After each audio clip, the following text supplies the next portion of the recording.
देखो आज क्वेश्चन है किसी समांतर श्रेणी का n वां पद m और n वां पद क्या है m है, तो सिद्ध करना है कि p वां पद इतना आना चाहिए और mn प्लस जो m प्लस n वां पद है वो कितना होना चाहिए 0।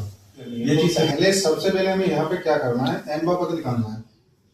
m वां पद तो यहाँ लिख लेंगे हम m, तो ये होगा a plus n minus one into D. हमें क्या लगाना है n, n बराबर a plus m minus one into D, ये समीकरण हो जाएगी 1।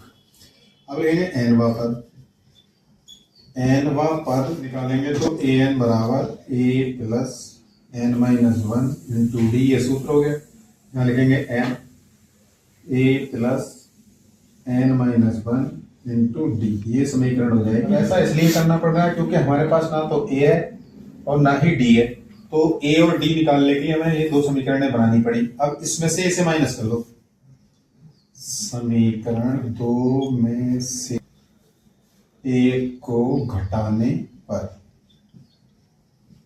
अच्छा क्वेश्चन है ये, इसको सही से समझ लेना, ये आ सकता है इस बार। तो यहाँ पे हम क्या लिखेंगे, पहले लिखेंगे m a plus n minus one into D, और यहाँ लिखेंगे n a plus m minus one into D घटाने पर। जब घटाते हैं माइनस माइनस, ठीक है, ये चीज कैंसिल हो जाएगी। यहाँ पे हो गया m माइनस n, ये हो जाएगा N D minus D minus का एम डी प्लस का डी, क्योंकि माइनस का हो जाएगा डी से डी खत्म, m माइनस n, इन दोनों में से d कॉमन ले लें तो ये हो जाएगा n minus m into D. अब d निकालेंगे, इधर ये गुणा में इधर भेजेंगे तो भाग, तो d बराबर हो जाएगा m माइनस n बटे n माइनस m।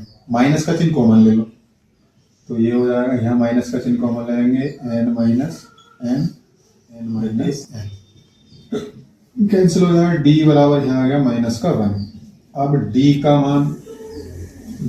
का मान समीकरण 1 में लगा दो, तो एक वाली है n बराबर a plus m minus one, और इसकी जगह लगा देंगे माइनस का 1, ठीक है। अब देखो ये माइनस का हो गया तो इसे इधर लाएंगे तो क्या हो जाएगा प्लस का, a बराबर हो जाएगा n माइनस इधर जाके प्लस का माइनस 1, तो ये हो गया a बराबर n plus m minus one, या इसको बराबर m plus n minus one, ठीक है। ये a का मान आ गया। अब हमें क्या करना है, p वां पद निकालना है। p वां पद ये होगा ap बराबर a plus n minus one into, अब p वां पद निकालना है तो a का मान हमने ये निकाल लिया m plus n minus one, a का मान प्लस n की जगह लगा देंगे p माइनस वन, और d की जगह हमने मान लगाया था तो आया माइनस का 1, m plus n minus one plus इसकी गुणा कर दो तो ये क्या हो गया माइनस का, और माइनस माइनस प्लस का 1, एक से एक कट गया तो यहाँ बचेगा m plus n minus p, ये हो गया ap।